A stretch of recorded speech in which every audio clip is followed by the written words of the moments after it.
When some were talking about the temple, remarking how it was adorned with fine stonework and votive offerings, he said, "All these things you are staring at now, the time will come when not a single stone will be left on another. Everything will be destroyed." And they put to him this question. "Master," they said, "when will this happen then? And what sign will there be that this is about to take place?" "Take care not to be deceived," Jesus said, "because many will come using my name and saying, 'I am he,' and the time is near at hand. Refuse to join them. And when you hear of wars and revolutions, do not be frightened, for this is something that must happen, but the end is not so soon." Then he said to them, "Nation will fight nation, and kingdom against kingdom. There will be great earthquakes and plagues and famines here and there. There will be fearful sights and great signs from heaven. But before all this happens, people will seize you and persecute you. They will hand you over to the synagogues and to imprisonment, and bring you before kings and governors because of my name. And that will be your opportunity to bear witness. Keep this carefully in mind. You are not to prepare your defence, because I myself shall give you an eloquence and a wisdom that none of your opponents will be able to resist or contradict. You will be betrayed even by parents and brothers, relations and friends, and some of you will be put to death. You will be hated by all on account of my name, but not a hair of your head will be lost. Your endurance will win you your lives." Wow, what a reading. I suppose we could think about the first part of the reading where it talks about earthquakes and famines and plagues, and think of the earthquakes that we've just been having in Christchurch, or still having, the plagues of mosquitoes and locusts and things that are happening over in Australia and Papua New Guinea. We could think of wars all around the world. But I got caught in that reading by the second part, where it talked about an opportunity to bear witness. I believe that we as Christians have a duty to bear witness. And we don't always have to go out on street corners to do it. We can do it in our everyday lives. I remember once I was fortunate enough to have a stay on a marae. And the people who were there knew I was a sister. And just before morning prayer started, they asked me, would I please address them during the prayer? In other words, give a homily.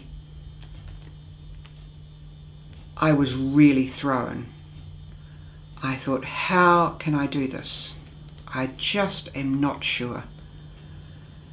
And I picked up my office book, which is the book that religious men and women pray out of every morning and evening. And I read the reading for the day, and it was the Feast of Christ the King, which is coming up next Sunday. And it was talking about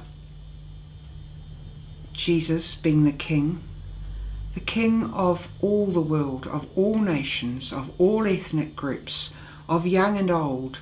And it didn't matter what country you were in or what house you were in, Christ was the King.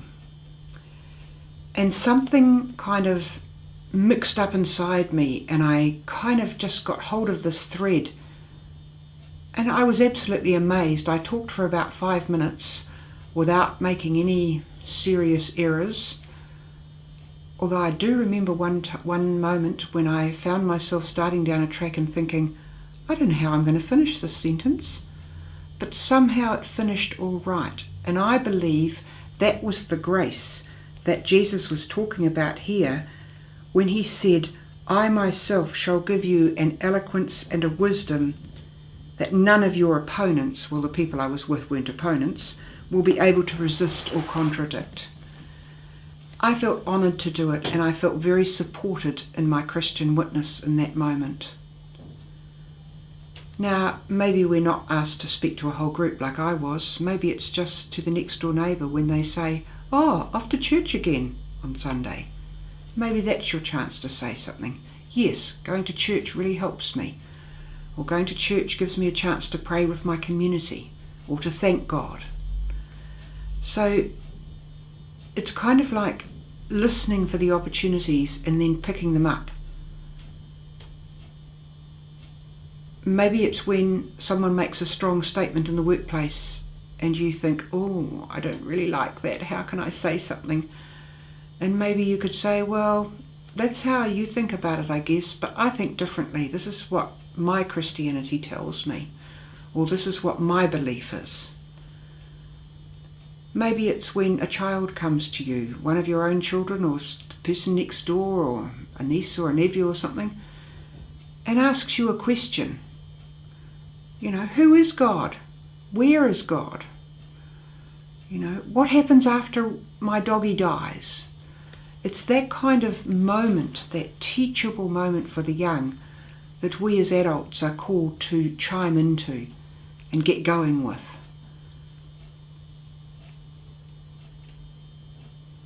The other part of this reading that caught me was the very last line.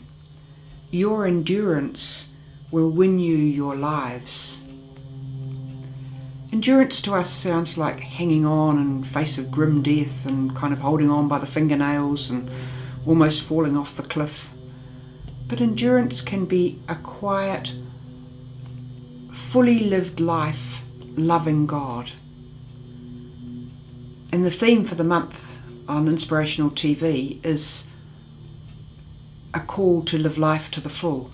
And I think this is what Jesus is inviting us to here. He's saying you can live life to the full, no matter where you are, who you are, or how you are. So let's remember that last sentence. Your endurance will win you your lives.